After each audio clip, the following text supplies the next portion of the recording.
It's the Fellowship of the Geek Show, a weekly podcast about comics, the comic book industry, and other geek pop culture. Music courtesy of Manny the Martyr. And now, on with the show!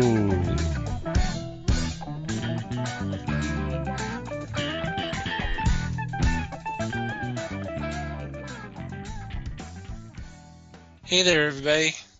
It's the Fellowship of Geeks podcast. My name's Thomas Chick, and joining me for this episode is Mike Marlowe. Hey, gang.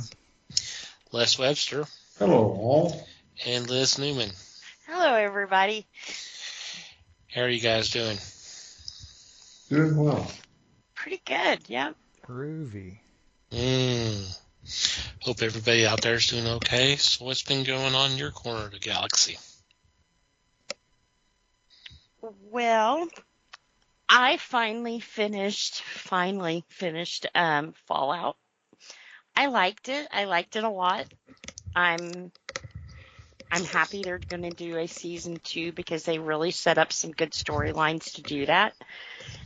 And it's weird because although they did that, they ended this season to where if we didn't get a finale, or, if we didn't get another season, that would have been okay. They ended that story. So it wasn't like cliffhanger and you have to wait and, So I thought that was pretty cool the way that they did it. The story, I'm a fan of a big mind twist.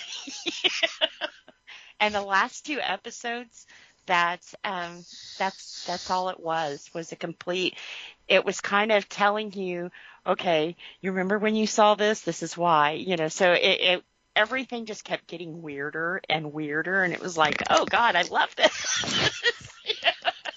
This is amazing.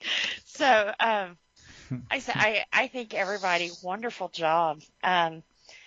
Other than the Ghoul, I have not heard of any of these actors before, so, pretty good. I'm so far, I guess I should say, the things that I have watched from Amazon, I have not been disappointed. It's like Amazon knows to give them enough money, to make your dream come true kind of thing, So I've been pretty happy with, the shows and stuff that Amazon's put out. I'm still a little on the fence about Rings of Power, but I have stated from day one, amazing scenery. They paid a lot of money for that. The special effects and everything else, they paid a lot of money for that too. So, as far as, budget-wise, I don't think their shows are having problems there, But it also seems like Amazon has done pretty good about, tell me what your story is, Let me hear this story, and then we'll decide if we want to get behind it. So a lot of them, instead of just pitching a pilot, these people are telling you, okay, here's the whole story, So go Amazon. That's the way to do it. If you've got a wonky story, doesn't matter how many seasons you throw at it, it's never going to work, So, but yeah, and you have to give the man props because they're giving Jensen his own show over there. So, God. Absolutely brilliant people are in control of this right now. I'm not for sure. It looks like it's going to be like almost like the show just left me. Not Criminal Minds, but like CSI or something kind of show where he's like a bounty hunter kind of person. So, pretty cool. I hope this means that he's still going to be in The Boys, which starts this week. Yay! The Boys is going to be coming to an end here real soon. They've already said that season 5 is last season. Nope, they backpedaled on that. Okay. Yeah, Kripke had said that before that was his original plan, was only 5 seasons.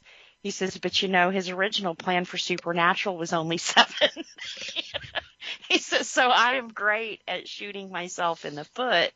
He says, to where I'm not going to do that anymore, So he's even talked about, now if 5 is the end, I could see them wrapping it up, but they're talking about bringing Jared Padalecki over there now too. Season 4 will have Jeffrey Dean Morgan. They still haven't told us if Jensen's going to be there or not. But then, like I said, for season 5, we'll have hopefully still Jeffrey Dean Morgan if they don't kill him. And then we'll have Jared and Jensen too. So it's kind of like, Supernatural reunion here. So I hope. I mean, I think 5's a good run if that's where his story is. So yeah, because from what I heard, like I said, 5 seasons, and then they were going to do a bunch of spin-offs from the series. Yeah, and one of those spin-offs they've already killed. I think there was supposed to be one Mexico or something like that, and they've decided not to do that one. I'm not quite sure why, but yeah. And I don't know. They do have a lot of material still to pull from, because the story they've been telling so far has been mixed with the earlier boys stuff, and now they're kind of doing their own thing. So there's still more stuff there to tell,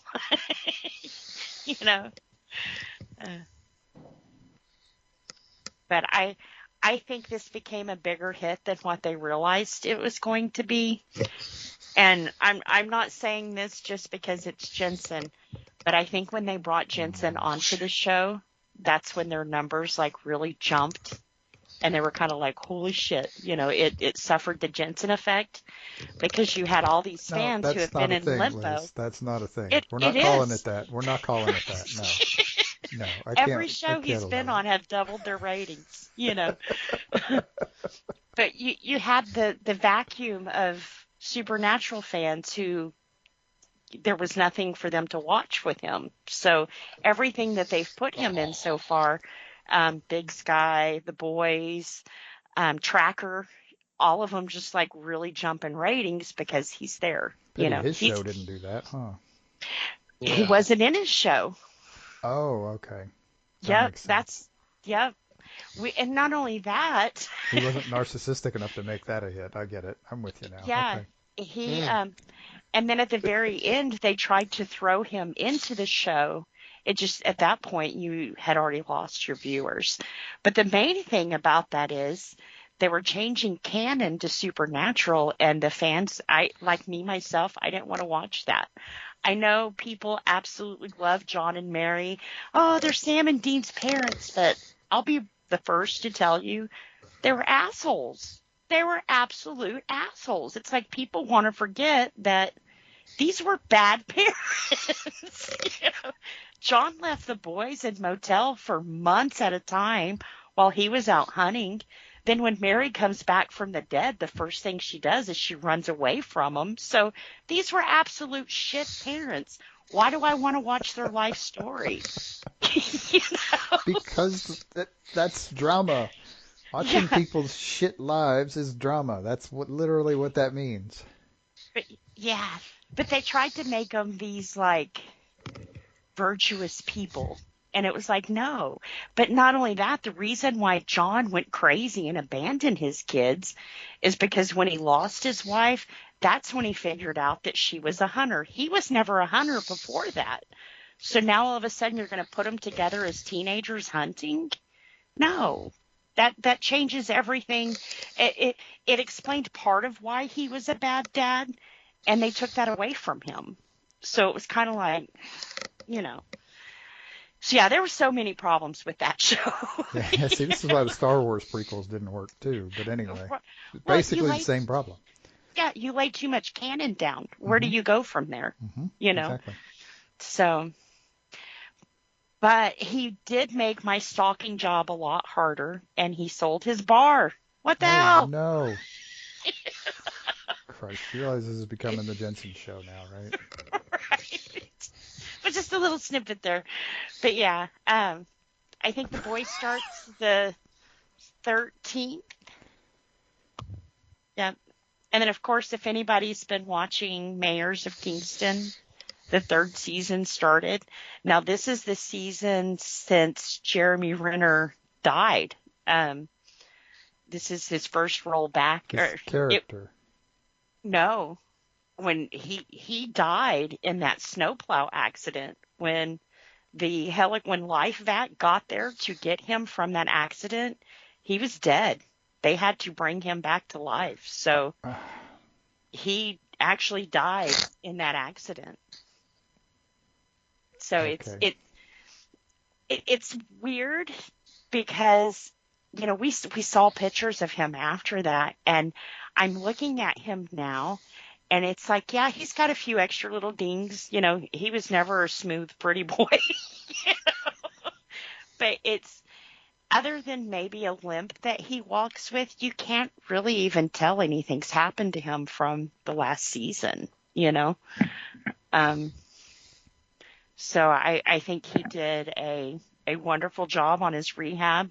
I think he said he pulled on his daughter for support and, you know, motivation to get back to his life. And so far, he's doing it. So go you.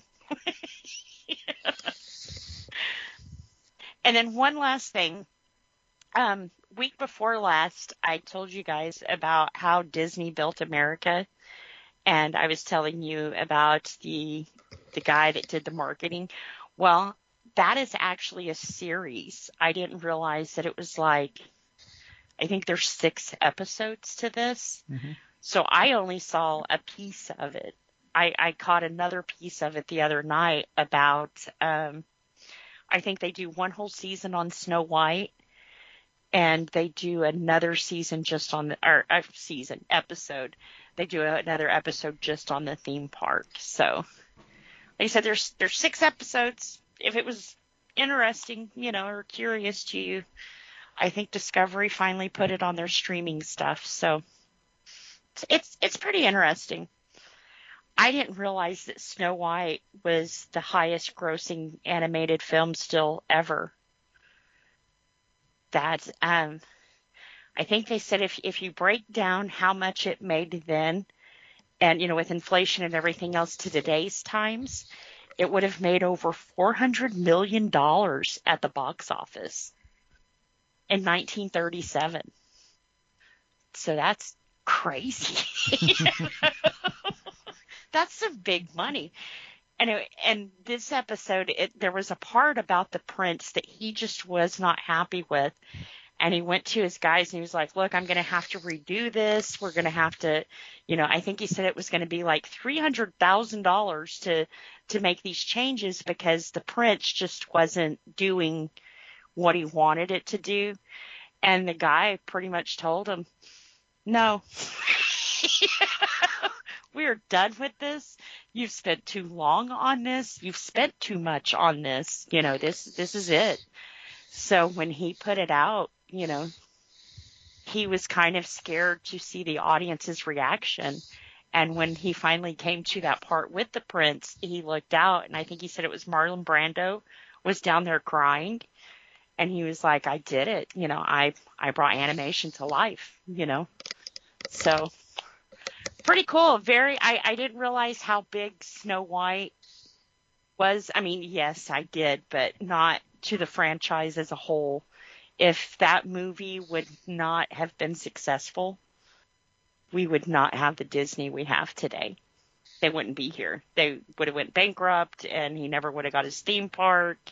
I mean, there were so many things that depended on this movie to be a success, but it was also where they figured out how to make toys and lunch pails and stuff to market their movies before the movies even came out. So, like I said, pretty interesting.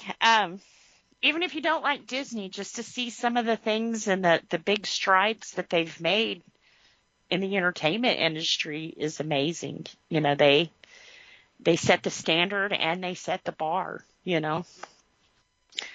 So, but yeah, that's like I said, that's on. I'm sorry, it is Discovery, but it's their History channel that they have that on now. Pretty interesting stuff. See, I thought you said that there were like 5 episodes of it when you were talking about it. Well, they do another one called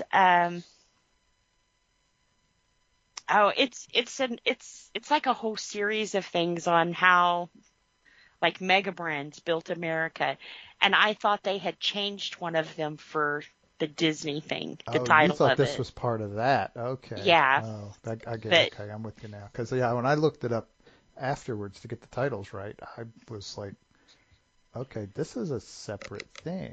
And yeah. there's like 5 or 6 episodes. I'm like, okay. See, you knew that before I did. Which I thought that's what you were talking about at the time. It didn't even dawn on me to like mention it because I thought you had said there were multiple flavors of it or whatever. I don't remember what you'd Yeah. actually said, but They have different huh, kinds. Like I said, I think they do one on food and video games and that kind of thing. But those are usually just one episode. right. So this one they actually broke down, and I mean, with the just the 2 that I've seen now, it would be hard to break just that stuff down into an episode. You know, Sure, I could, cram it all into one show. Yeah, that would be tough. yeah, That's probably why they did what they did, and they knew it was Disney, so it would probably sell, quote unquote. yeah, and they did. I mean, like I said, it's pretty interesting stuff. I'll have to definitely go back and see now where I've come in, you know, how late in the series and everything else I've come in. But yeah. Neat. Yep. Okay, Mikey. See, now all we need is for Jensen to appear in a Disney animated movie, and Right? the world Prince will just Charming. explode. Oh God. I wouldn't mind being saved by that prince. We know.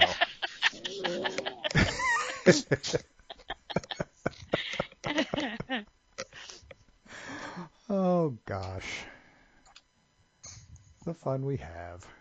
Mostly at Liz's expense, but anyway. I don't mind. She's not denying that we're doing it. She's just saying it doesn't bother her. If I get to talk about Jensen, I don't mind. Right. I'll take it. Who's Jensen? What the Right. hell's a Jensen? Who's that guy again? Who the hell's an aluminum falcon? Get out of my head. Yes. It's the guy who signed my restraining order. No, that was Judge Judy. But anyway. Not going back down that road again. Anyway. So, the movie I watched and I'm going to talk a little about is another older one. I've been leaning towards older ones lately. This one is from 1944. It's called Voodoo Man. Yet another interesting portrayal of voodoo and magic and film in the early days, but whatever. It actually stars Bela Lugosi, and John Carradine has I can't really say it's a bit part. It's not really a bit part. It's a small character. It's not a small role. So the deal is that Lugosi is playing a doctor. I don't even remember if it says what kind of doctor he is. I don't think it does, but basically all he really does is we actually find this out later in the flick, but I will spoil it a little just kind of since he's the star. He's trying to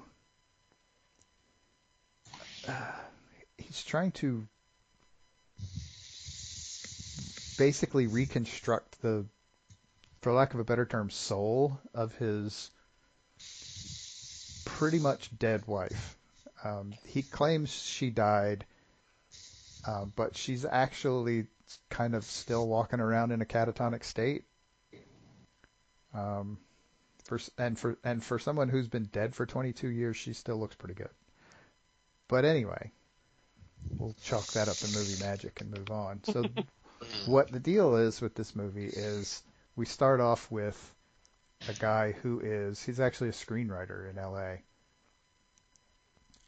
And he's taking time off from he's telling his boss, I got to take 2 weeks off. I'm going to get married.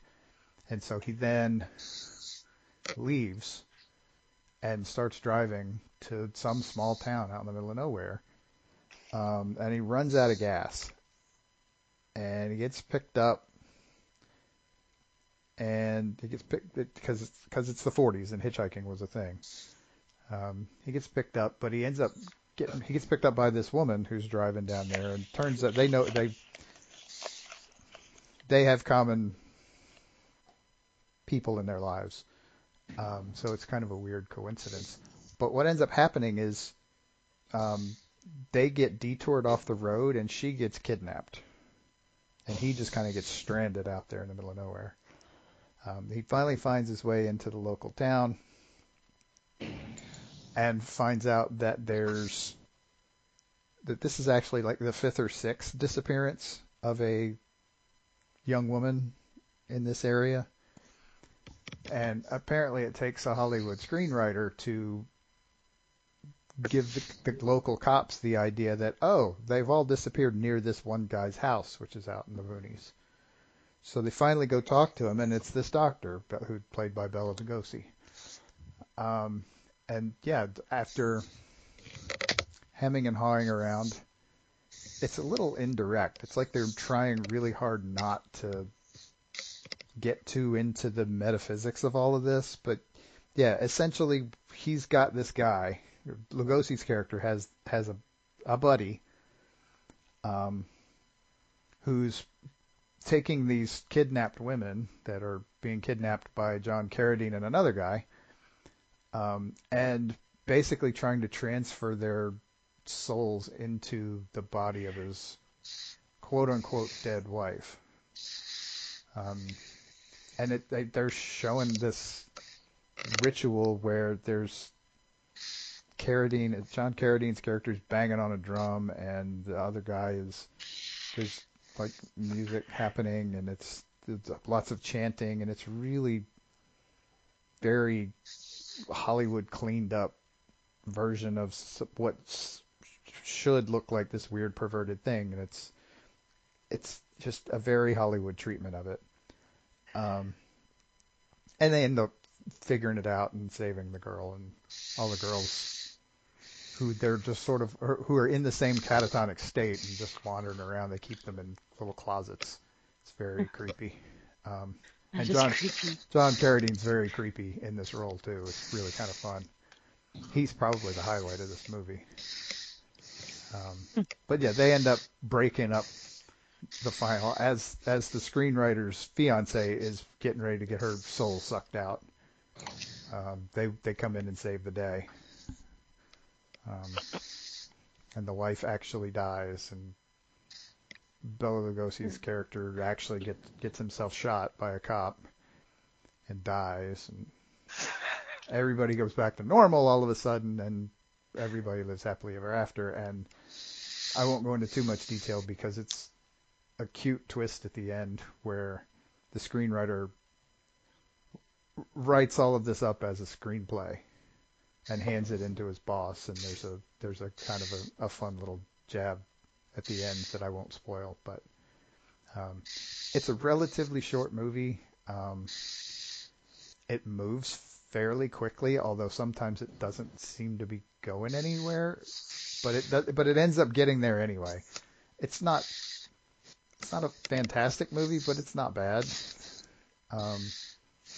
Lugosi is Lugosi pretty much. Whether he's good or bad at being Lugosi, this is probably a middle of the road performance for him. Like I said, John Carradine's a lot of fun in a super creepy way. And the actually the guy playing the screenwriter does a pretty good job too. He's kind of a smart ass and is fun when he's around and when he's basically not trying to be serious. So yeah, it's a fun little movie. It's on Tubi. If you've got an hour to kill, it's a fun little watch. It's fine. And what was its name again? Voodoo Man. Voodoo Man. Mhm. Cool. I was just kind of randomly looking for a Bela Lugosi movie and pulled this one up, and it's not So I bad. don't think I've seen that one by him. He did a bunch of nothing movies. Movies that some of them he was in starring roles and some of them he wasn't. He was kind of one of those guys that was taking everything that came along because he wasn't necessarily doing all that well and he had other issues in his life. I mean, didn't we read like kind of a biography of him I think for we the did. show Yeah. a couple of years ago? So yeah. His life was not the greatest, and so he didn't, how do I put this? He didn't realize the success that Karloff did, given the fact that they had very similar starting points in Hollywood. Yeah. Lugosi was not. He worked at least as much as Karloff did, but Karloff was somehow more successful. Which Lugosi never held against the guy or anything. He was never mad at Karloff about this, but unfortunately, it still had an impact on his life.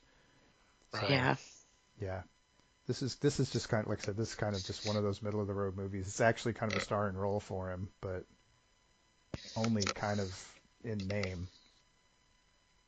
This was 44, so his name was out there. This was not a big budget movie or anything, and he probably got lead billing because of his name, not because he was the star, or not because he was the main character, but he was kind of the villain. But it's all good. It makes for a fun enough watch. And where was this on again? Was it Tubi? Yes, Tubi. this is Tubi. Okay. Or not to be. There's a lot of weird random shit on Tubi, and it's kind of interesting to just search around and see what you can find. There's a bunch of old horror movies, a bunch of old movies of any kind, really. I mean, on my list, I've got a reasonably sized collection of old silent movies. If they go back that far. I think the oldest movie I've got on my list is like from 1915. Okay. So, and they've got I don't know if they have all of Buster Keaton's movies, but they've got a bunch of them. Those are entertaining Cool. too. Yep. But they are. You have to have a certain amount of patience for silent movies, though. That's kind of the trick. But anyway, I'm wandering off. Oh, we don't ever do that on this show. Oh no, hell no. Of course not. Alrighty. Les. Well, I didn't watch a movie or anything. What I did was I decided to reread a book from 1975. That was a good year. Uh-huh. Uh-huh. Yeah. I'll speak about that here shortly. This one is a science fiction novel, and it's by Kilgore Trout. And readers would probably know who Kilgore Trout is Mm-hmm. If you know Kurt Vonnegut. Kurt Vonnegut was a writer who did a character called Kilgore Trout. And Trout was a prolific writer, according to Vonnegut. And this was one of the novels that Kilgore wrote. It was actually written by Philip Jose Farmer. And I remember picking this up in 1975, and it wasn't until 2000 something that they reprinted it. So I've got a nice little volume here. And it is salacious. It is amusing. The action is, to me, is minimal, but that's kind of what Vonnegut was also. Mm-hmm. There's not much story to his stories. It's a fun read, and it's a short read, but it's amusing as can be. And I'm just glad I decided to try it again, see what it felt like back in the 70s. And it does have a flavor about it. So that's about what I did. Cool. What was it called again? Venus on the Half Shell. Ah, okay. Venus Power. Do what? I said Venus Power. Yeah. I'm sorry. I'm playing on Teenage Mutant Ninja Turtles. Turtles on the Half Shell. Turtle Power. Never mind.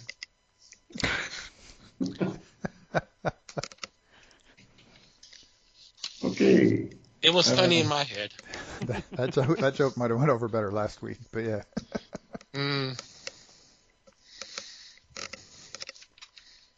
So if you get a chance to find a copy, take the chance. Decide that, yeah, this will be fun to read. It's just good stuff. Neat. And no Jensen in it. So. Aw. Yay! So the rating sucked, huh? I'm kidding.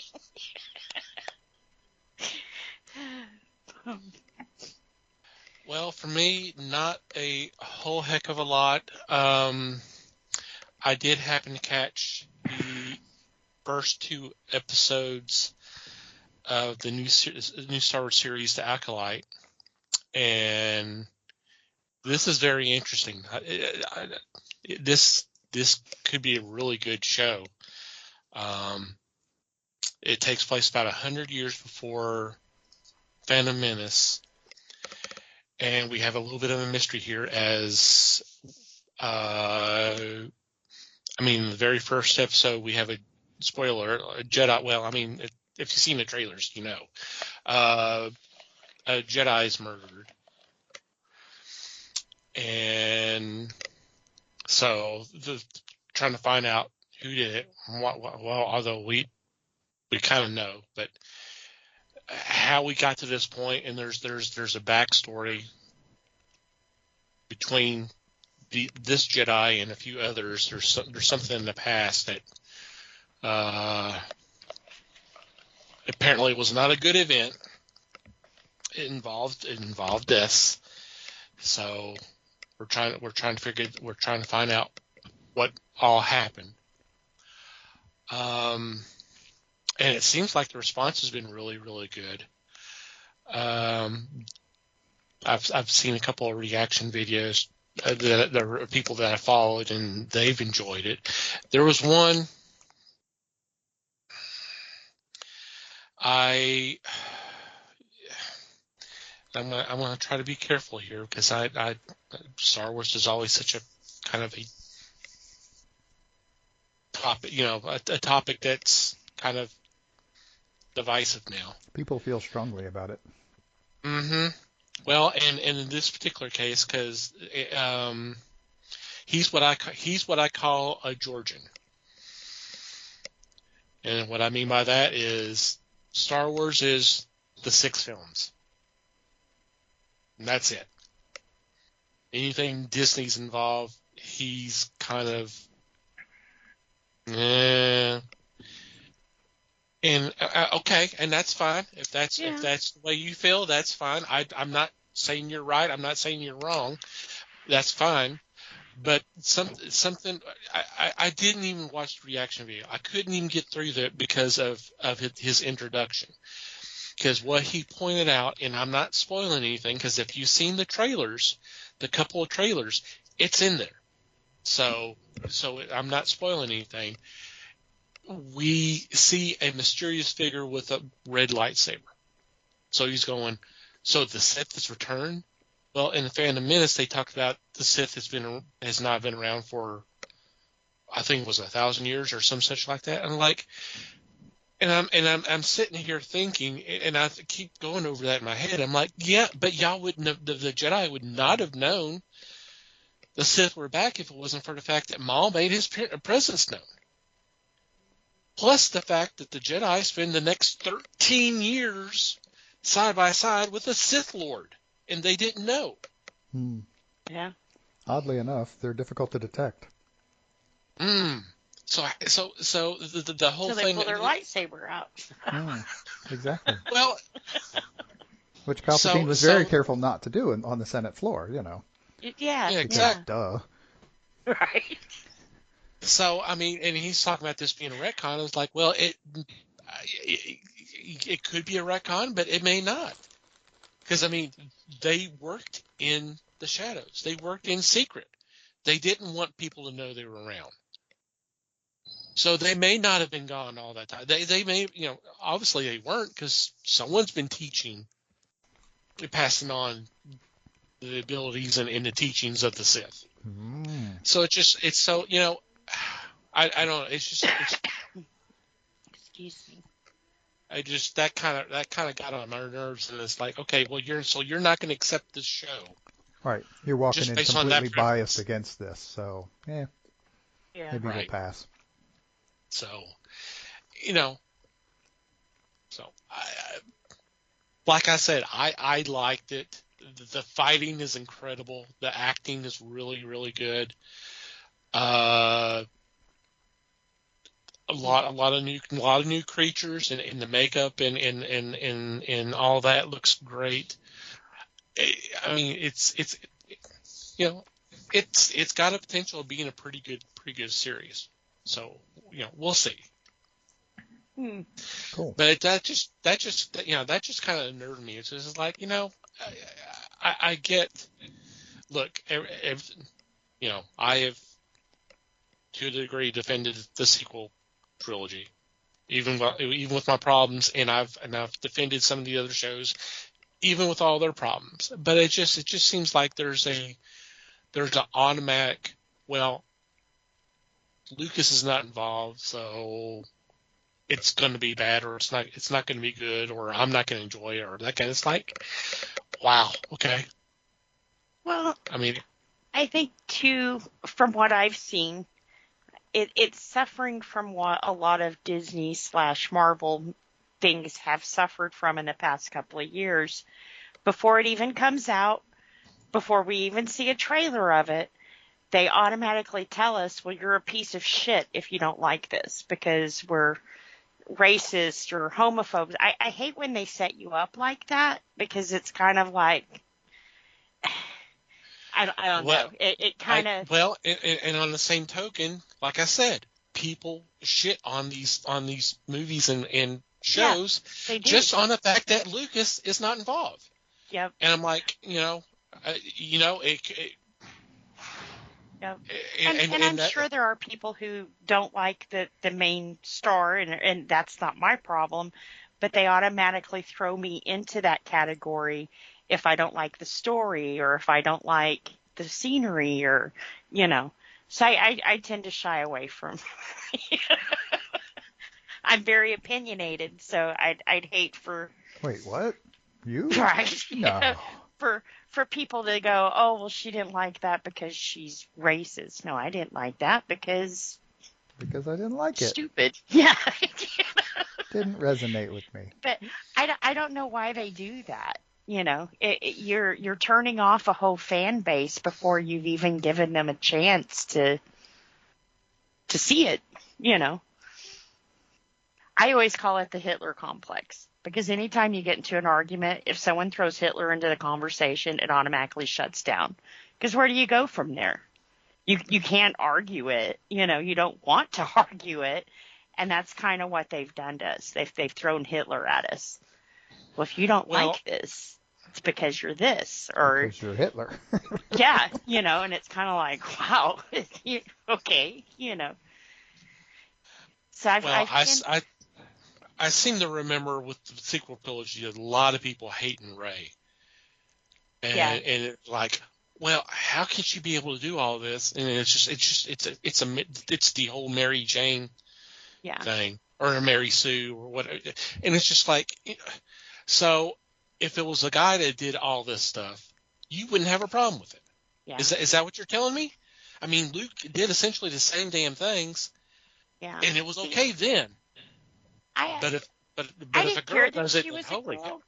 Because, hey, girl power, go girl. I just didn't like her. Mm. Yeah. And that's okay.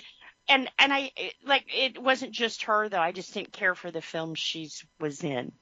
I didn't, for the, what are they, sequels? I forget. It's a sequel trilogy. Yeah. I just didn't care for those. They were okay, but I still think that the better show would have been letting Finn be the Jedi. Just the redemption and, But that's me. But it wasn't because she was a girl. And I saw someone make the comment of the Force was better when it wasn't in the hands of a female. And it was like, whoa, that's some bullshit. That's sexist. That's what that is. That is. You cannot like her for like the reasons I do. I just didn't, her acting, or I don't know, she just didn't hit it for me, The story didn't. So now, yeah. I'm gonna make an ass of myself here, because I saw that movie once, the first one, mm-hmm. The Force Awakens, mm-hmm. not long after it came out. Mm-hmm. And to an extent, I never got why people hated Rey, because she didn't seem like much of a character to me at all. It didn't seem like her movie. It seemed like she was just along for the ride. Which you could argue that about Luke Skywalker too, in A New Hope. But it seemed even more so with her. Which to me wasn't a reason to not like her. I didn't know her by the end of the movie, so I didn't like her or dislike her because I didn't know who the hell she was. I think a lot of it, they were scared to use her to her full potential. Because you do have those people out who were already hating on her because she's got tits, but, I think they didn't want to put like a huge focus on her. That was like the girl, I can't remember the actress's name, but she played Rose. When people had a cow about her storyline was leading up to be a big storyline. And then the next movie comes out and we hardly barely see her. So it's like, really? You cave to the haters, Right. Well, now keep in mind that this is I mean, I'm not going to lie and say that haters didn't exist before this movie, but this Yeah. was right when that whole toxic fandom concept started to form Yeah. in the Well, culture. I think when people were realizing that it was there. It was when people were realizing that if they screamed loud enough with their stupid hatred, that people would listen. Yeah. And they could have a voice even though they shouldn't. And this is kind of right at the beginning of that thing that happened in that regard. Mhm. And so, yeah, bad decisions were made for bad reasons. And Yep. it probably ruined that series of movies. And I don't know if they would do that today. I mean, not like that was like so long ago, but I No, think right, but we've hopefully they've gotten learned by better now. about, that to know the difference between the toxic fan base and your actual fan base, Mm-hmm. Yeah, you have to throw out the top 5% and the bottom 5%. But you just have to Yep. do that. And I think it took the movie industry a little too long to figure that out. Yep. Well, that you can't please everyone. Right. And some of these people, are they the ones that you want to be pleasing, Well, yeah. And also the Hollywood studio mentality is not only do you want to please everyone, but you want 10% more next time. Yeah. And that's just literally not how humans work. And No. it kind of took them 80 years to figure that out, but I think they're finally starting to get it now, hopefully. Yeah. There may be outliers, but still. Yeah. I said I'll probably binge all of it once it's all out or something. Like I said, Yeah, it just Acolyte. it scares me because usually things that they put like that disclaimer, you're a piece of shit if you don't like it on, I wind up not liking. I wish they would have done that to the Clifford movie, but That's just your opposition to nature. Come on. But I like you're to just getting think in on touch my with your own. inner goth girl again. Yeah, don't tell me what to do. Mm-hmm. Yeah, exactly. But I'm glad you liked it, though. That gives me a new hope. Oh no! She paused, and I knew she was going there.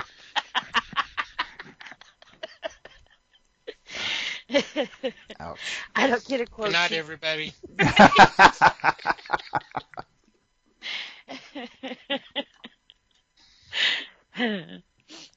Wow. Cool. So yeah, I did enjoy the episodes. I thought they were well written. I mean, there was a couple of things in there that was like, hey, why did we get that? But yeah, I mean that's with almost everything. I'll throw this out just for funsies. After just seeing the trailers, having seen the trailers, not like just watching them while we're talking or anything. I would never do that. If nothing else, it would show up on the recording. But anyway, one tiny little nitpick that I have about Jedi stuff is the Jedi uniform really irritates me because it doesn't make sense. It's just the idea that these guys walk around with long hair and in a bathrobe bothers me. That's just dumb and impractical. Why would people do that? Well, that was the running joke on Obi-Wan. When he was off planet and he was being hunted down, they're like, does not anybody see the guy with the brown robe with the hood pulled up? That kind of looks like a Jedi. What the hell? That was the running joke. Mm-hmm. Good. So, it needs to be made fun of because it's dumb, and they're still doing it in the Acolyte. But anyway. Well, I mean, blame I think Lucas. it was in The Mandalorian. Yeah, no, I'm not expecting a reply of any kind. That's just one of the things that kind of irks me after all this time is that we're still dressing Jedi up like Alec Guinness. Middle Easterners. Right, desert dwellers. It's like they live in a desert. Well, it was fine in a desert. It made sense in a desert. It doesn't make sense on Coruscant. in the galaxy. It doesn't Yep. make sense on Naboo, which is basically a swamp planet. Yep. You're not going to wear that many layers of cloth in a swamp because you're going to drown because it's going to weigh you down in the water. It's just dumb, and it doesn't make sense. And you'd think Jedi would be smart enough to adapt to their surroundings, but apparently not. Anyway. Well, they're like trying I to said, blend in, you know. Oh, they're going to blend in all right. Camouflage. They're going to blend right down into the swamp water is what they're going We're to do. part of the carpet. Right, move along. We're shrubbery. Uh-huh. This is not the Jedi you're looking for. The problem is it's the opposite is true. They want the Jedi to stand out in a scene because they don't want there to be any doubt as to who the good guys are, which is also BS. But I digress again. Well, don't we know that by the color of their lightsaber? Well, we know things by the color of their lightsaber, but yeah. Yeah. Do they need the robes? So theoretically, they don't all walk around with their lightsabers out. No. Theoretically. I mean, some of them do. But... If I had one, I would. Oh, hell yeah. Ving, ving. But I'm a little late to start the training at this point, too. Right. Alrighty. You want to say something, Les? Nope. Smart man. He's not the best color man in baseball for nothing, folks. That's right. Okay. Let's go ahead and get into this week's discussion. We are continuing Classic TV Month. Hopefully you enjoyed last week's episode with Colleen and Eddie. That was a blast. So this week we turn our attention to two pretty big hits for this creator, and this gentleman's name was George Schwartz. And the hits we're going to talk about are Gilligan's Island, which started up in '64, I believe, and then the Brady Bunch, which was '69, I believe. Correct. So let's go ahead and talk about these two shows. Tell of a fateful trip. The 3-hour tour that took decades. Yeah. According to this, it was only on for 3 seasons. I mean, how many decades? Well, there was also. Cram? I guess they Really? did do movies there was later. There was TV. Yeah, there was TV movies. Yeah. Seems But longer. they were actually rescued. Yeah. It does seem longer. At least some of those episodes were. Yeah. Yeah. And it seems like always sometime during the day you can flip channels and Gilligan Island is still on. Oh, yeah, both of them on anywhere around the world, and I'm not talking about just as in like on streaming. It's on like regular TV. Right, it's on Yeah. broadcast. Someone's showing them it. I think. Yeah. I think MeTV plays Gilligan on Saturdays, maybe? On Sci-Fi Saturday? I don't know. This is on MeTV? Yeah, don't they do Sci-Fi Saturday? Yeah. Oh, maybe they do. Maybe it's Sunday. I mean, who knows? Yeah, it's one of them Sure, days. they show it. It sounds exactly like something they would do, right? Yeah. Well, Gilligan's Island's kind of a sci-fi thing, so Well, that It depends did on how far have, into the movies you go, but yeah. What is it? Was it Robbie the Robot was on there? See? Yeah. Maybe, I don't remember. But And, they were making radios out of coconuts. That's kind of sci-fi. they were making everything out of coconuts except a boat.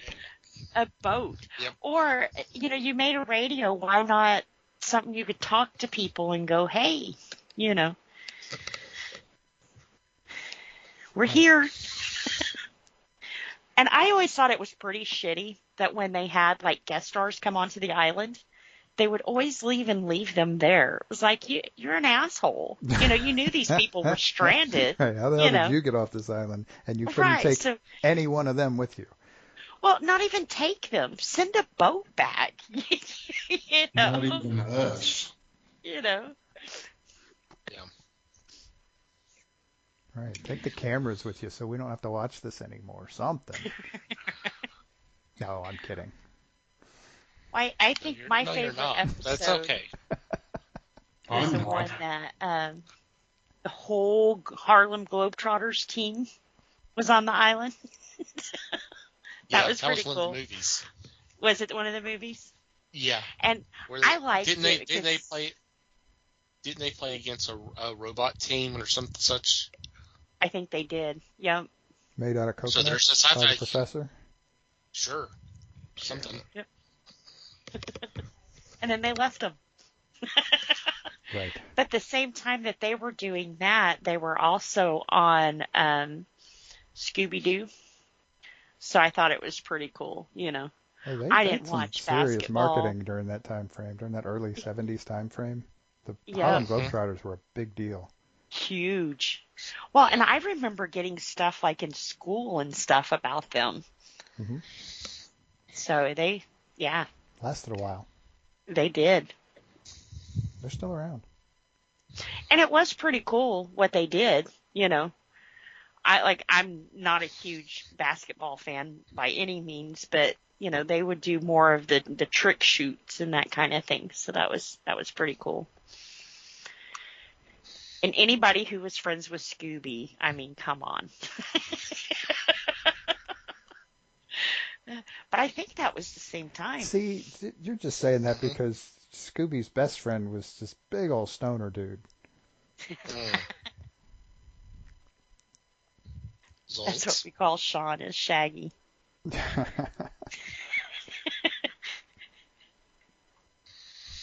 to know. Yep. Yeah, got to remember that. Yeah. Mm-hmm. Hey, Shaggy.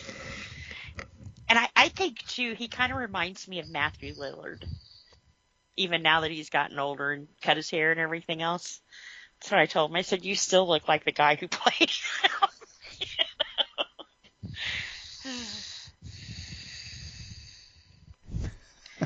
Flashing back to, oh God, what's the name of that movie? Hackers.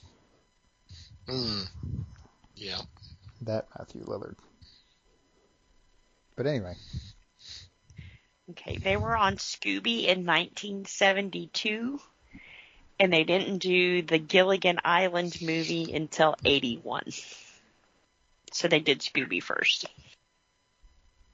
Right, and there was, they had a good marketing team through that whole time frame. Mm-hmm. Yeah. Because they got real popular. I mean, there were times they would like have them on like national TV.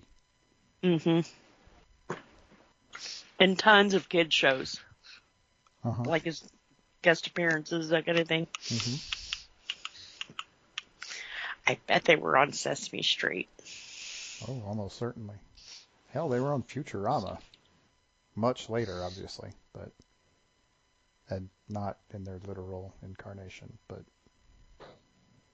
so they survived until the year 3000. I mean, come on.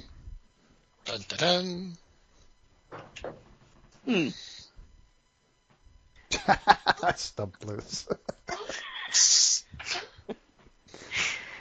Oh. He set Taco off.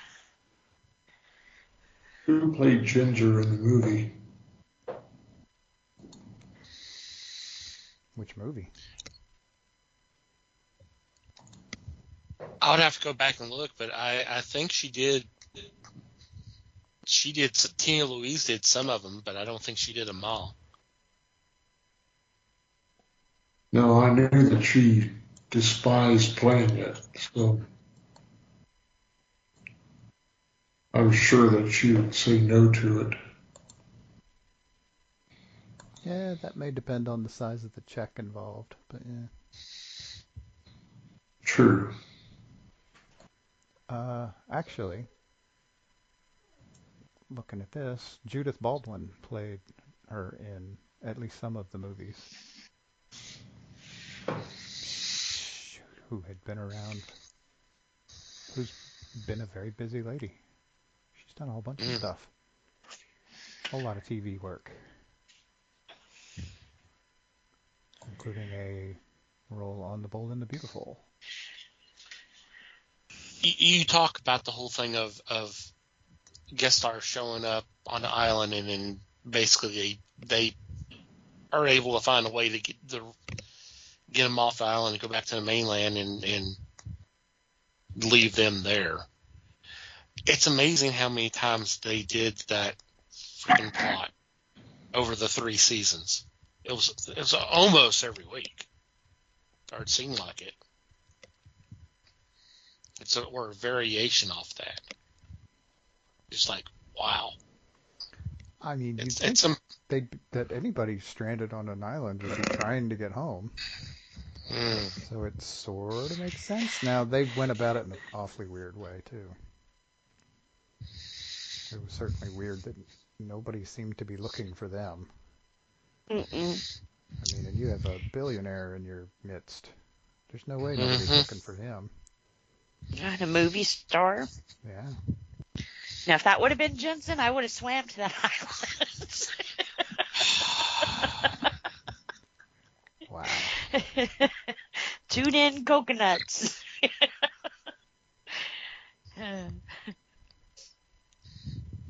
Just wow. I think, though, that's part of why it didn't go longer. Is how many times can you not get rescued? How long was Lost on? Right. I always thought that if they just went to the other side of the island, they'd find Gilligan and his group. Right. How would that help them, though? It wouldn't help them at all.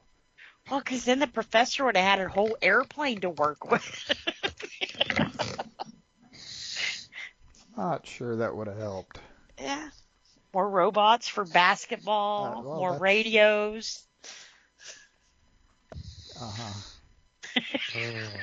Impress the me. Impress me. Build a skyscraper out of all of that.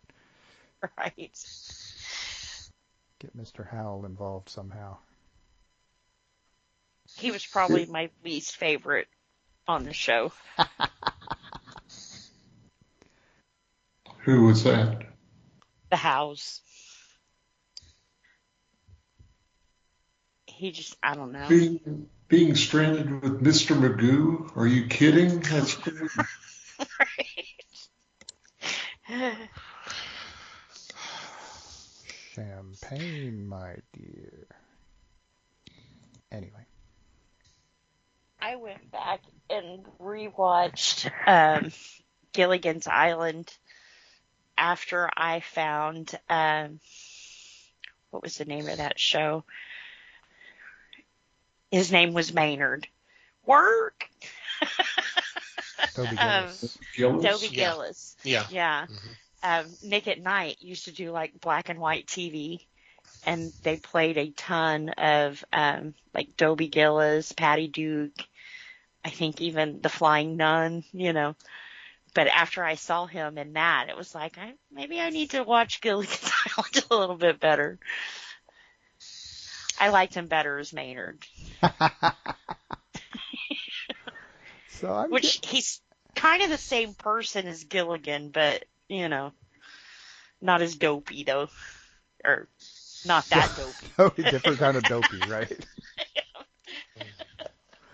I'm starting to get the sense that maybe you didn't like Gilligan's Island. It was okay. Like I said, you could only watch so many after they're not going home. It's not a bingeable show, not by any stretch. No. Because it is kind of the same thing over and over and over again. And the more luxuries that they got on the island, it was like, really? Shouldn't you be more concerned about going home? I mean, they each had their own huts. Well, two to a hut, but all of that material, you couldn't have built a raft? The age-old question right there. Mm-hmm. They had enough stuff to build the entire city they basically built. Well, and they didn't really even have to build a whole raft. Just fix your boat. I mean, you've got the main thing right there. Just fix the boat. Now you're stretching reality. I know, right? It's just weird. Off in crazy Witchcraft. Yeah, voodoo. That makes too much sense. Voodoo Man. I mean, are they sure the boat was even leaking? But no, it wasn't bad. But like you guys said, definitely one you can't binge watch. But one day out of the weekend's fine. Right. You know? It's funny in small doses. It is. That's the whole purpose. It was supposed to be. It was a comedy. That was the deal. It was And a I do like situation comedy in one hell of a weird situation. Yeah. And like I guess season 2 and 3, when they brought on more guest stars and stuff, that was kind of cool too. But even that was kind of annoying because, like I said, every single one of them that left, why didn't you send a boat back? You know. I mean, I think they addressed it a few times, like jealousy or, you know, that kind of thing. But it was like, meh. That's just cold. Well, I mean, to an extent, I don't know that this is even a reasonable connection, but it's the one I'm making. If you look at something like The Simpsons, it's really in a way kind of the same. I mean, in its own little way, at least to some extent, some of the episodes are just kind of their own little existence. Yeah. There's not a continuity. There was never really any intent at a continuity. And so Gilligan's Island must have been the same way. They're literally just writing a 24-minute script every time, and none of them has anything to do with each other. And it wasn't supposed to be like a time period. Right. It's just supposed to happen while they were there. And it's almost a weird Groundhog Day effect. But I think for like The Simpsons, why it kind of works for them though, is they have more than an island. Sure. You can go to church, or you can go to the power plant, or the Gilligan's Island could have had that. They could have had a church and a nuclear power plant and all of that stuff. Yeah, they did. We just didn't it's see a church of headhunters, right? Right. It's just a big cauldron, and the cannibals come down and swipe one of them every now and then. You have to go save them. See, they didn't even think of this shit back in the 60s. Come on, man. Yeah. We were making fun of the show hard. Okay, it's mostly me that's making fun of the show hard, but anyway. I said it wasn't bad, but... Right, it was entertaining. It was a cast of characters. I mean, the scenery, the setting kind of was almost irrelevant, except for they're on an island and they can't get home. Mm-hmm. It's like a worst case adaptation of Lost in Space or something. Where it's just one set. Yeah. Mm-hmm. And the whole deal is we just want to get home. Well, but you actually don't see them travel that much. So how hard are they really trying? Yeah. And theoretically, they have a ship that works. At least some of the time. I don't know. I have no idea if that's a reasonable parallel either. But Oh, one's in space, one's on an island. Yeah. Well, do we want to go ahead and move on to the Brady Bunch? Because I think we kind of covered beat Gilligan. that one to death, didn't we? The Brady Bunch. The Brady Bunch. Yeah, and I probably did watch a lot of the Brady Bunch. I think this was one of the shows that they played after school. Oh, yeah, totally. So it was always on with like different strokes and facts of life. You know, it was just like a whole block of kid shows, you know. Well, kid-friendly shows. Yeah. Sort of, yeah. Or you could watch the Mickey Mouse Club. So most of the time we watched the Brady Bunch. I think best episode, hands down, was when Marcia got smacked in the nose with the football. I have older sisters, so it was like, yes. Wow. Yeah. And she was kind of, yeah, like what Bug said. Mm-hmm. Well, she was rough. Yeah. She was pretty rough. All of that earlier, and Phil let her back in. Yay. And I liked the TV show, but I did not like the Hawaii thing they did. That was kind of weird. Oh, come on, man. That's kind of the only part I remember from my childhood. It was the only part of it that was ever in any way interesting to me. It was different. And then I guess it was a years later movie where they're about to sell the house or something, and that was kind of weird too.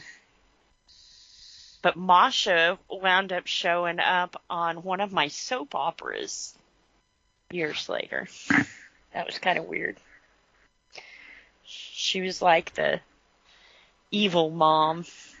So it's like, your mama would not be happy with you. You were raised different than this. Oh, what would Carol Brady do? Right. She would have washed her mouth out. Now, I didn't know there was some, like, behind the scenes every time they do, like, reunion shows and that kind of thing. But the oldest boy, wasn't Bobby, what was his name? Greg. That the oldest boy, Greg, and Masha used to date for a little while there while they were doing this show. And I don't know. To me, that's just kind of, ew.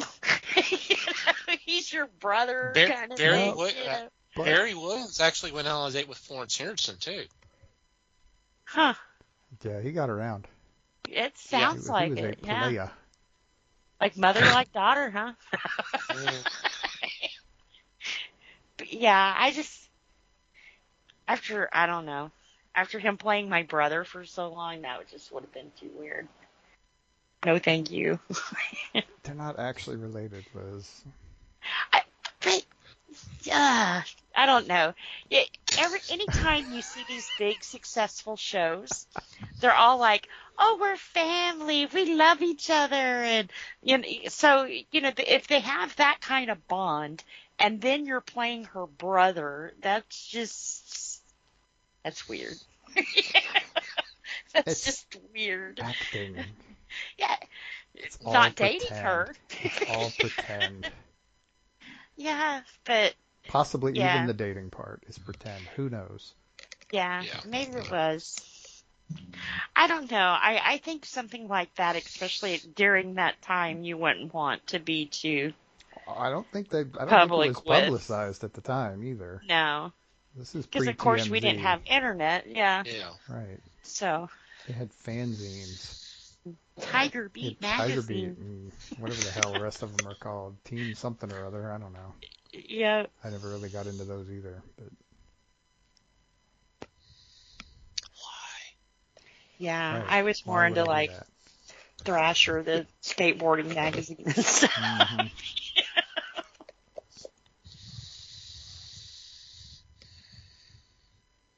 More into Tony Hawk than Greg Brady. Yeah. A little more my type. Also, it was in reruns by the time we were old enough. Yeah. Yeah. I never got into this show. I only did because, like I said, the time block that it came on. That was the sit at home and watch TV till your parents showed up from work. Right, the old latchkey kid thing, right, absolutely. Yeah, you could do some housework, but Brady Bunch is on. See, yeah, and the difference there is that I was never that into TV at that time, Right. in that age range when I was doing that. I didn't care. I would just soon grab one of my sci-fi books and read Yeah. that until people got home. I was a weird kid, I'm telling you. See, that's what my dad did, was TVs. So Right. Oh yeah, no. we always had one with whatever hooked up to it, and, Mm-hmm. you know. Mm-hmm. I was the house people would come over for MTV. We always had that stuff, you know. Mm-hmm. When MTV played music. Oh yeah, no, I Do you remember. remember that? Oh yeah, I do. I'm old. I admit it. Yeah. I Used to be used to, good. I used to like MTV back then. Mm-hmm. And it was in the 80s, and I hated music in general, so that was something. But videos were actually interesting to me. Well, it was pretty cool because it was all like a smorgasbord of different music. You know, of course, like later in the evening, you had 120 Minutes or Headbangers Ball, and then they would get into certain genres, but it was a mix. You never knew exactly what you were going to get, you know? Right. It was actually possible to have a hit video that wasn't for a hit song. Yeah. And so it wasn't just a rehash of what was on the radio all the time. There was more to it than that, and that was actually one of the things I found interesting about it. Yeah. And Oh, and you way can go off. from Metallica to Belle Biv DeVoe. Mhm. Two totally different things, but... And my favorite was the Dr. Demento hour. Mhm. They need to do it like a full show of that somewhere now. But then you could tell they started doing cartoon things, you know, like Daria and Eon Flux, and then they brought in remote control with the game shows and Downtown Julie Brown. And then MTV was over. Over before you can say wubba wubba wubba.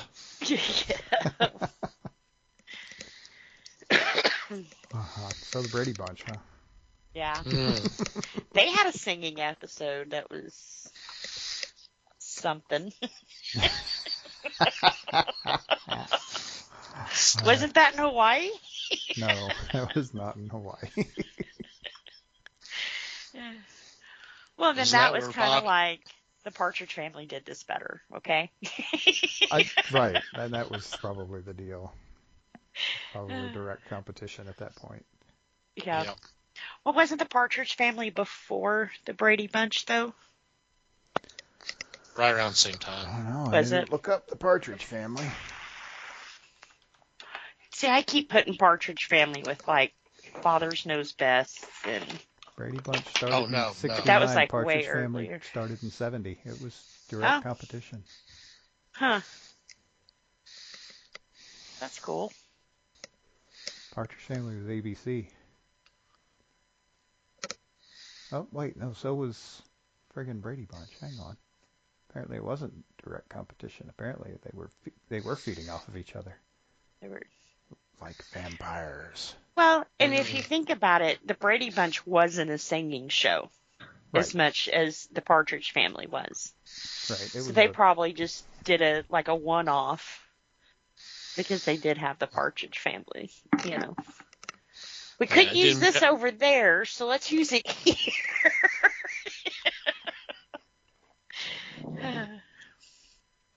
The singing and dancing doesn't come to the variety show. Yeah. Mm-hmm. Which it's so funny because I've watched some of the behind the scenes stuff or the history of this show in the past, and how Robert Reed was always clashing with Sherwood Schwartz because of some of the stuff that the scripts were having the characters do. Just like, this doesn't make sense and all that kind of stuff. This is the same guy who turned around and said, "Yeah, I'll join the variety show where we're singing and dancing and doing bad skits and all that." Like, okay, and he's not doing it as Robert Reed. He's doing it as Mike Brady. So I mean, he's playing the character and then doing all this stuff. It's like, but you had issues with this when it was on the the sitcom, but you're doing it now.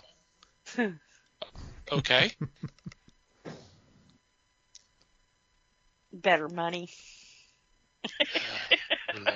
or money in general, because I mean, at that point he was just doing nothing but guest stars on other shows. Yeah. Until the Bradys came. I never knew this existed, and I'm kind of curious, but not really. They actually did an hour-long drama, like in the late 80s or early 90s, called The Bradys. I don't think I watched that. I don't think anybody did. That's why it didn't last right? long. Yeah. I mean, after watching them as a sitcom, to turn around and say, "Oh, well, we got to take these characters seriously and have them deal with serious issues and everything being handled in a dramatic fashion," that's kind of asking a lot. That's a big jump. That is. Even for an audience base that has aged 10 years by then. Mm-hmm. It's still a big ask. Big ask or big ass? Well, I mean, listen, hear that however you want, but Same difference. uh-huh. I used to watch a show that was about cosplayers. And on this show, there was a girl on there. Her name was Adriana, or maybe it was Adrian, something like that. And really good cosplayer. I mean, her outfits were like on point and everything else. Well, they had an episode where what was it on? I think they took her from that show, and it was some kind of reality show where she wound up on the same set with Christopher Knight, and them two like dated for years and put them together and everything else. They had a reality show, and I think watching that show and watching him, it was kind of like, man, he's a douche. I mean, he was a dick. Yes. You know, He was a dick. He was so in love with himself, and it was kind of like, oh, honey, you were not the cute Brady, you weren't. Even Bobby was cuter than Peter was, So, but yeah, that kind of spoilt it for me on him to actually see the kind of person he was outside of that. It was like, wow, I don't like him. And maybe it was because I liked her.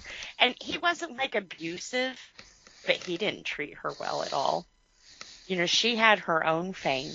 And if you go to a convention, she would have been a hell of a lot more popular than he was. And I think sometimes that's what he had a problem with, is that he wasn't the star, that she kind of dimmed him a little bit, Were they not married? They may have been married though for a while. I think they did get married at one point. Yeah. But she did. Even the way he would talk to her sometimes, and then he would always make him cut the camera. So it's like, wow, if he's talking to her like that on camera, you can imagine what she put up with behind the camera. But I think she was just so much into, I'm in love with a Brady, which most people, we've all said that was part of our childhood. It would be different to, I think she's a lot younger than us, but, Oh, yeah. She was originally on like America's Next Top Model or some such like that. Yes, that's where I first saw her. Yeah. Yeah. And absolutely gorgeous, but he made her feel worthless, So yeah, that kind of changed my mind on him. And he was such a terrible singer. Yeah. When he was in the movie, what was the David Spade movie where he played the child actor? Dickie Oh, Roberts. Yeah. yeah. At the end, they had all the TV kids singing, and his was so bad. Yeah. But they played it that way. And did he honestly, other than little bit parts, do anything outside of the Brady Bunch? I don't think so. Yeah, So most of them did not stay. You know, you had of course Barry Williams still in there. I mean, he's like performing in Vegas every Yeah. night now. But he was big before the Brady Bunch, though, wasn't he? Not really. Oh, okay. But I think most of them kind of got out. They may do something from time to time, but for the most part, they don't really act anymore. Yeah. See, and I think Masha being on that soap opera was the first thing she had been in since the Brady Bunch, other than like, reunions, guest appearance kind of stuff. And I mean, she was a better actress on the Brady Bunch than she was on the soap opera. Well, I mean, it is a soap opera, so. Yeah. Well, and it's probably two different kinds of filming too. Their Brady Bunch was a weekly show and a soap opera's daily. I liked that soap opera. That was the first soap opera I ever watched that was canceled. And it was like, what? They can cancel soap operas? What the hell?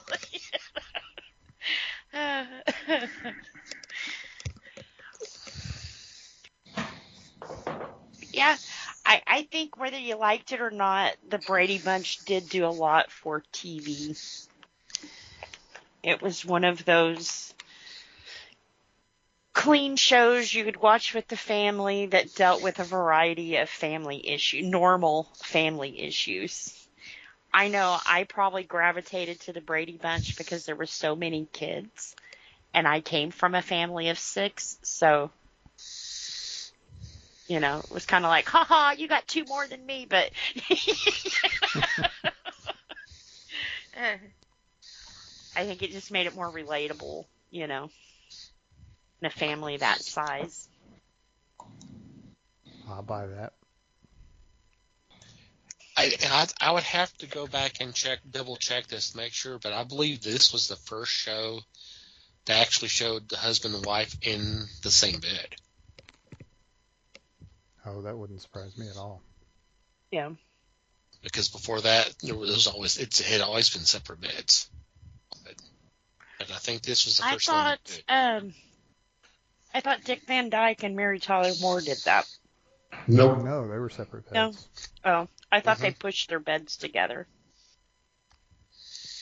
Not for very long, if they did. Yeah, I know in some scenes of Lucy, when they're showing the bedrooms, sometimes the beds are pushed together, but they're made separately. Mm-hmm. Does that make sense? Mm-hmm. Okay, so they're not under the covers together. Right, but they're But closer than they would have been. Yeah. Mm-hmm. And I think that wasn't the apartment. I think that's when they moved to Connecticut. Yeah, that's a lore rabbit trail that I'm not going to jump down. I'll have to do a Lucy episode sometimes. Do we? She put a lot of big footprints in the entertainment industry too. She did. And of course, we have to thank her for Star Trek. So True story. She had a good eye. Absolutely gorgeous. Jeez. I may be biased. Maybe. Perhaps just a bit. Just a little. If she appeared with Jensen, my God. Oh, Imagine man. that.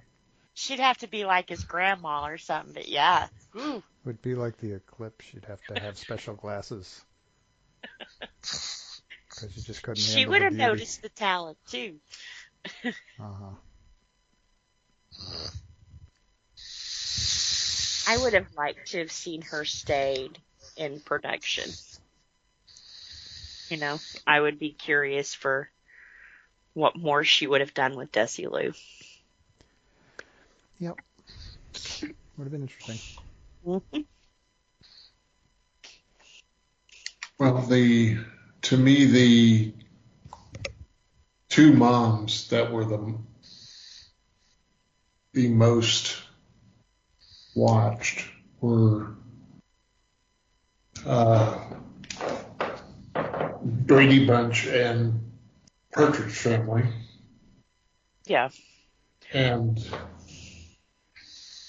there are major reasons. You had two extremely talented women playing the parts. And kind of looks similar. With a little blonde pixie cut and yeah, or to me, they did. That was very stylish then. Mm-hmm. Yeah, both of those moms, they dressed real well too, and yeah. then you had Marion Cunningham. Yeah. And When did Happy Days come along? 75, Happy Days? 76. 70s. 74. Okay. 11 I was seasons. close. 74, huh? I did not know that Brady Bunch was before Happy Days. Now I got my times like all screwed up. Well, the trick here, keep in mind, is that Brady Bunch was set modern. Happy Days was set in the past. Happy Days was set in the 50s. Okay. Right. That makes a lot of sense. I always watched it as a modern show. Or, that it was modern at the time it came out, because there's Opie grown Right. from the old black and white show that I watched him in, Mm-hmm. And you were probably pretty young when you were watching this stuff, and so nobody was there to explain timelines and continuity to you. And that's okay too. Mm-hmm. It's kind of confusing. And I always liked older shows. And it's all the black and white TV.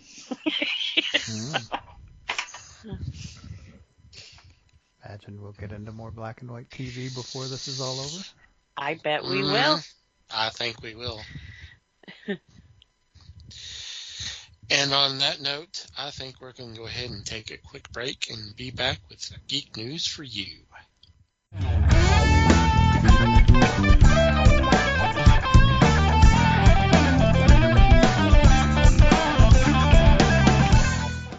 And we're back. It's time for Geek News for You.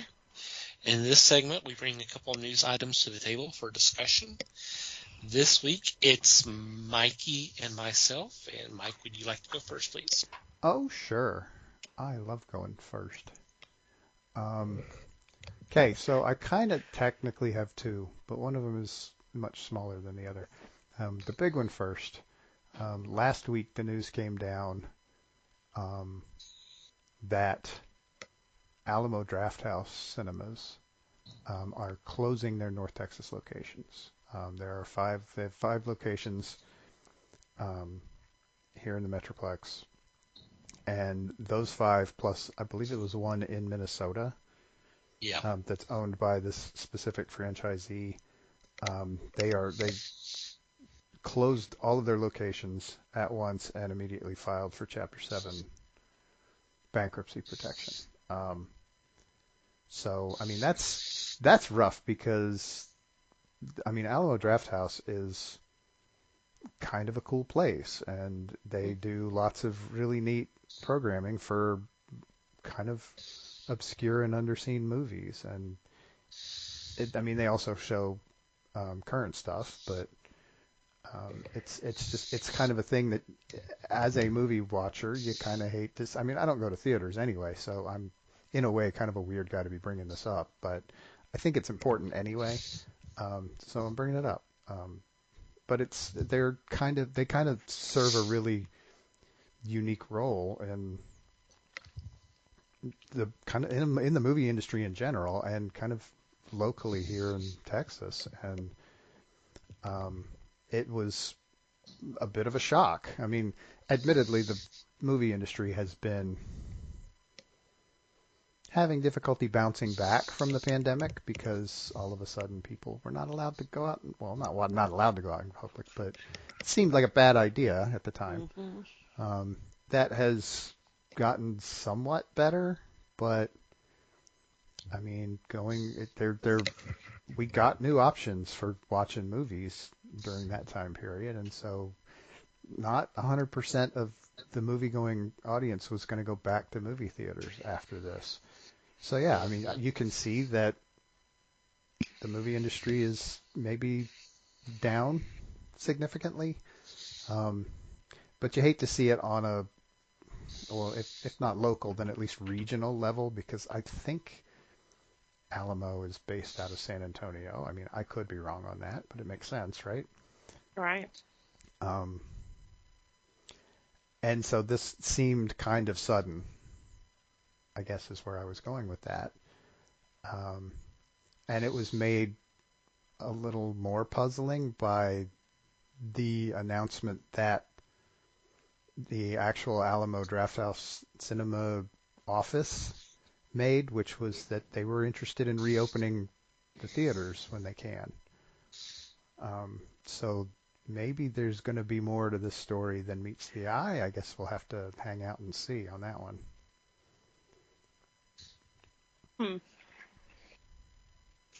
Truly disappointed.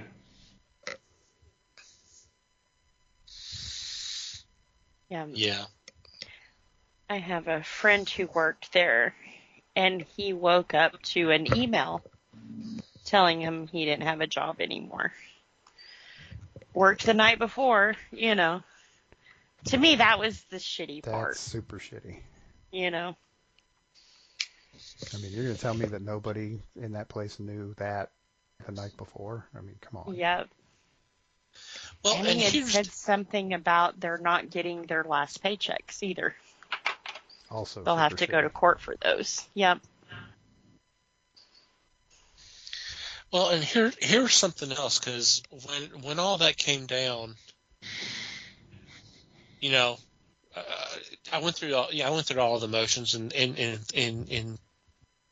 thinking about all this, and then it dawned on me. I seem to remember getting an email a couple months back, and I went back and actually did a little research. The Richardson branch, which is the one that we would go to, right, more than likely. Closest one to y'all. It's the closest one. Actually got new seating back in January. Huh. Some of the I think some of the theaters, or some of the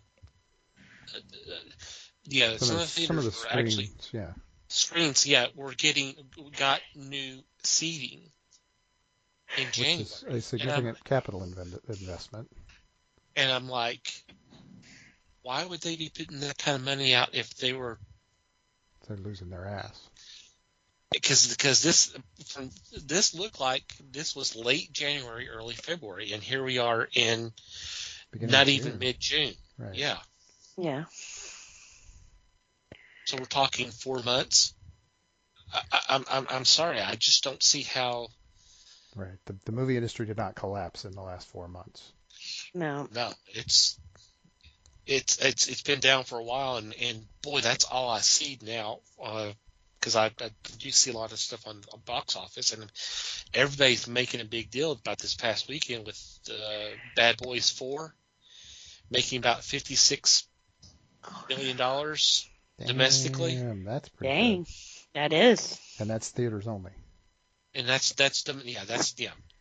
Well, and here's the other thing. Because apparently everybody was thinking the Mad Max, the Furiosa, I'm sure I mispronounced his name, was going to do real well.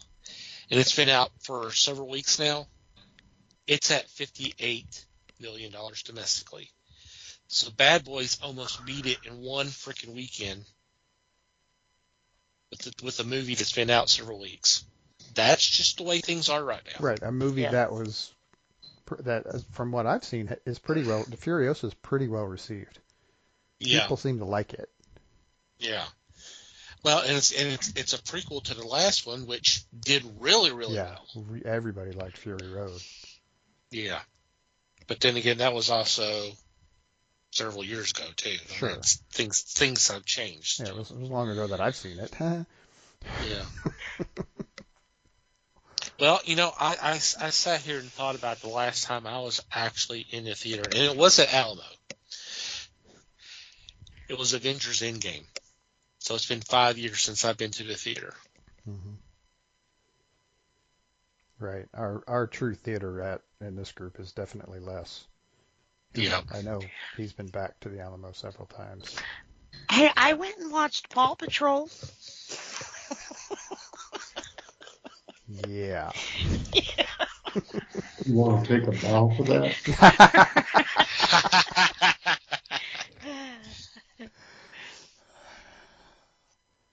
Yep. So I think there may be drama incoming on this one. So we'll see. Yeah. And the other tidbit one was, to get a little more obscure, the Angelica Film Center is a very much local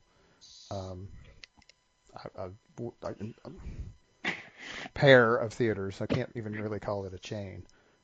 There are two, actually, and the problem now is there are now one because the one in Plano closed. The one in Dallas is still open, but the one in Plano is closed. So, again, not enough demand, I guess. I don't know. I didn't get into a whole lot of detail from the article on that one, but Yeah. Well, from I going on social media a little bit, I saw something. Apparently, this wasn't totally unexpected, but it sounds like it was supposed to have closed next month, but they moved it up a month. they just kind of, all right. And I'm like, okay, and why would you move it up a month? Was it just things? It's like why wait for another month? Things are not going to improve that much, or something. I don't know. That's, I guess, that whether or not we'll go ahead. Yeah, and the irony to that becomes that they actually announced that the same day the Alamo thing happened. Right. So that they happened to move it up to that day. I mean, I'm certainly not accusing anybody of anything, but it's a little, like I said, ironic. So It's very weird. It's just weird. Yeah, I hadn't thought about that, but yeah. Weird shit happens, but yeah, that's an interesting, weird thing to happen. Yeah, I hadn't thought about the fact that they were trying the possibility of them piggybacking on the news about Alamo, but I mean that's a possibility. I honestly doubt that there's a connection, but it's one of those weird fate thingies.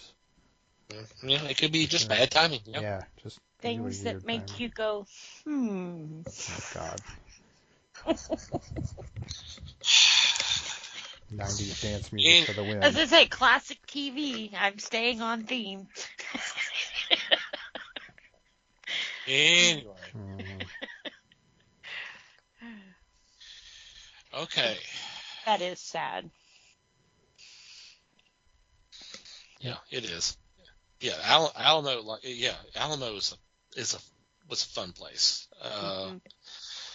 Les and I went to the one on Richardson opening day, and we saw Forbidden Planet, which, man, I don't want to watch Forbidden Planet again unless it's on the big screen, because that's got to be an experience. Yeah. It's a pretty awesome looking movie. Yeah. So. Did we not go to see Richard Kyle together? Oh yeah, we did. Yeah. Yeah, we've been there several times. I just remember us being there opening day to see Forbidden Planet, which, yeah, boy, that was so much fun. I've always had fun going to the place. It's always a fun experience. So it is sad, but there is hope. It sounds like corporate may come in, and I don't know if they'll get all the locations open up again, but they're certainly not gonna leave the DFW alone. That's right. It's a big market. Yeah, it's a big market to just leave alone. I just can't see them doing that. Right. So good luck to them. Yep. Yep. Alrighty. My news item is a little movie related. We'll see how this is going to be done. It's obviously not going to be in the original form, but apparently Eli Roth, Chris Briggs, and Mike Fleiss are getting back together, and they're going to turn the movie Hostel into a series.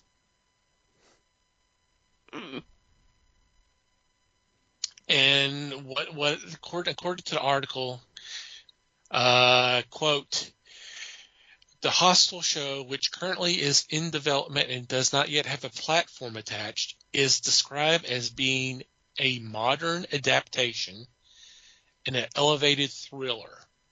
That's also a reinvention of the horror franchise that launched in 2006 and spawned 2 sequels. I'm like, yeah, it's so basically they're going to move away from the torture stuff and the gore, I guess. Good call. I mean, wasn't that what Hostile was?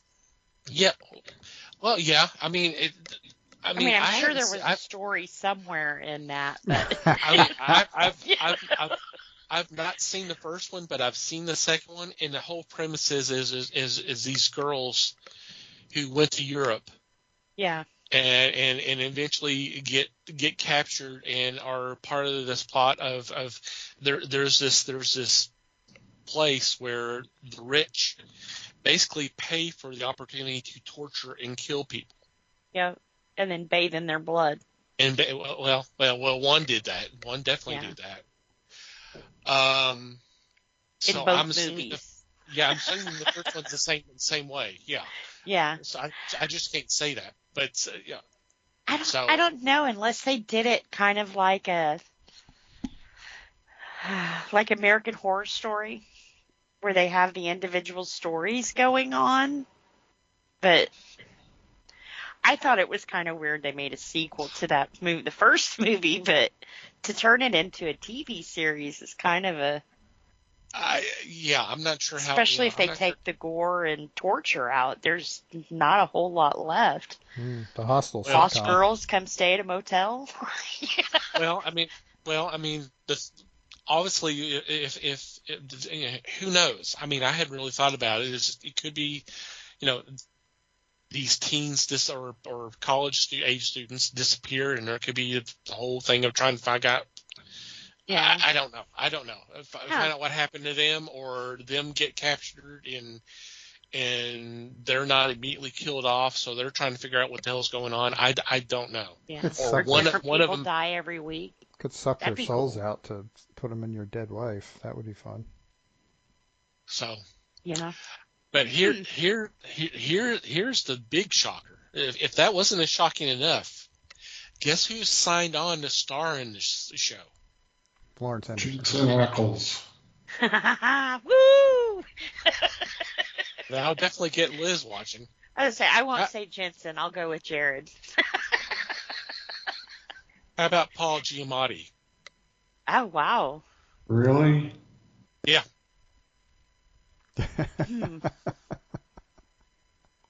Is he going to play a bad guy?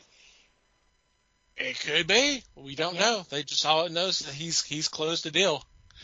According to this, well, hang on. According to this, he will star in a key role with character details under wraps. So, probably someone running the hostel. Maybe. I don't know. Yeah. He's just the weird guy behind the counter. It runs it. The Yeah. entrance, yeah. Norman Bates. See, it'd be kind of neat if he was kind of like a Dexter kind of guy, you know, that instead of innocent teenagers, these are like dirty people. Some hiding in their past. Dirty people. Dirty people. Glad I I'm keeping showered it this morning PG. all of a sudden. Jeez. Yeah. Yeah, I agree. You're glad I've showered this morning too? No, I'm But that would be Something kind like of that. neat because you would have different people every week to. Yeah, you're going to have a bunch of rotating people coming through, so you need to have something consistent. Mm-hmm. So it's like this season's Wagon Train. Well, I mean, you could do several things. It could be, the red shirts of the week, or it could be, one season it's this group of people, and then the next season be another group of people, something like that. Yeah. Kind of like American Horror Story. Yeah. Well, where it's have they basically said- one season of one. Go ahead. Go ahead. No, I was just curious if they've said who's going to be streaming this. No, it doesn't have a platform yet. Cool. All we know is it's in the development. Eli Roth is directing and co-writing, just like he did the first two films. And Giamatti's is on board An in a unnamed role. quote unquote a key role. Yeah. I was say if he's already been announced, he'd have to be the star. You would think. You kind of wonder. Huh. That's pretty cool. I mean, Eli Roth tells a good story, so I'm curious how he's going to do this without The torture gore. and horror.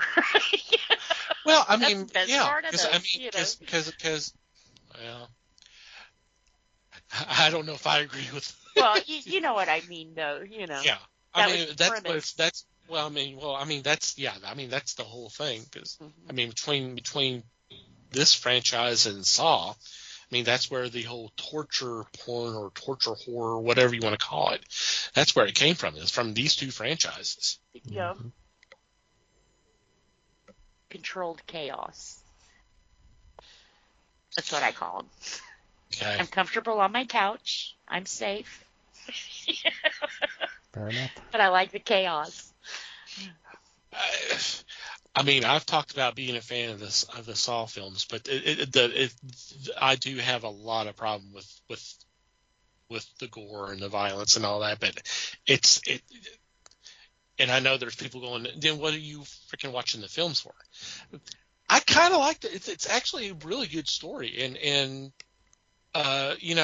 considering there's been 10 installments, it's still. I mean, You're not granted, alone. the story is held up with all the retcons and stuff. Now I hadn't seen Saw 10, I hadn't seen Spiral, and I've only seen Jigsaw once, which was horrible.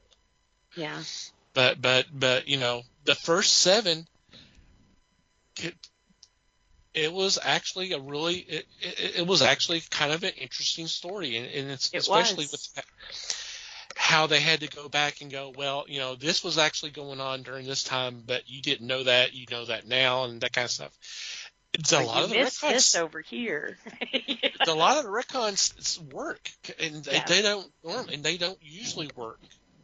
But that's one of the things that blows my mind about this series.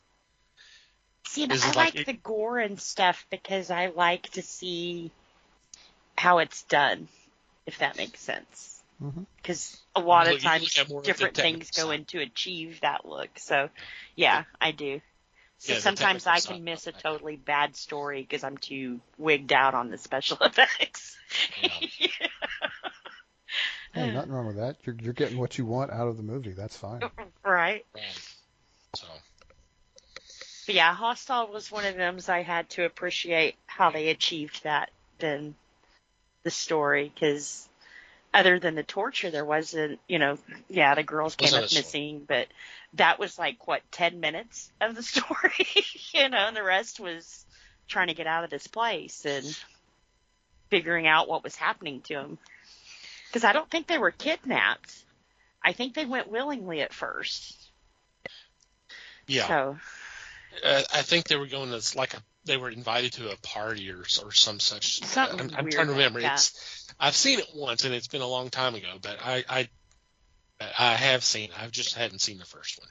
Yeah, and I know that the last horror story, American Horror Story, they pulled a lot from Hostile for the one with Lady Gaga in it. Okay. So, which is funny because a lot of people had problems with the violence and stuff, and it was yeah. Maybe I would if it was original. but yeah.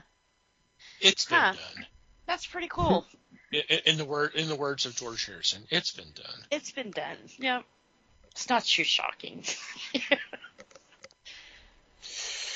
All right. Any special shout-outs or mentions this week? Nope, not me. Nothing here. Nope. Okay. We'll go on to our regular shout-outs. First of all, we want to thank Pop Goes to Culture for allowing us to be part of a great little podcast network. We definitely want you to check them out. There will be a link in the show notes. We also want you to check out the fine men and women who are kind enough to spread the word of the fellowship on Twitter/X by retweeting our links. And these people are known as Podern Family. And the best way to check them out is to do a search, #PodernFamily. Scroll through whatever catches your attention. Click on that link and download the episode. We hope you have a good time listening to them. We want to thank Manny the Martyr for supplying music to the podcast. In our show notes, there will be a link where you can check out some more of their music. And finally, you, dear listener, thank you for downloading and listening to today's episode. We value your feedback.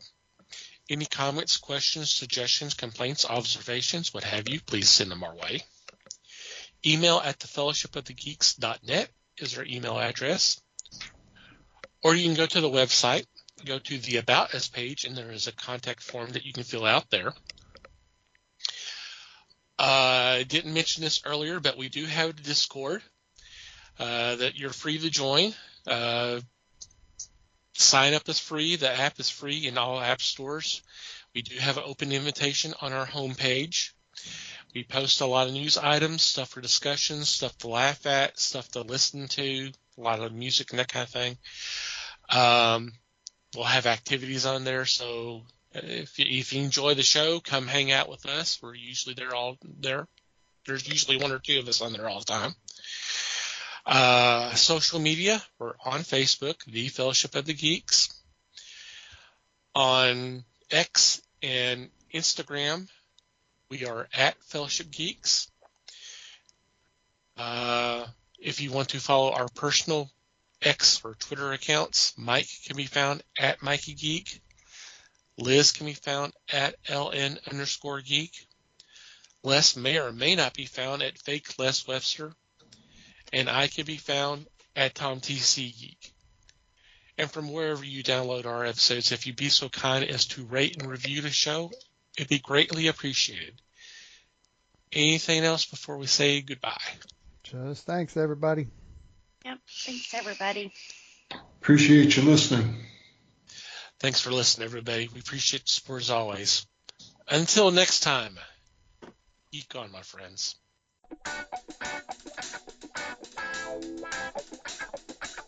We thank you for listening to the show. Comments, suggestions, and questions can be sent to email at thefellowshipofthegeeks.net. You can follow us on Facebook at The Fellowship of the Geeks and on Twitter at Fellowship Geeks. Until next time,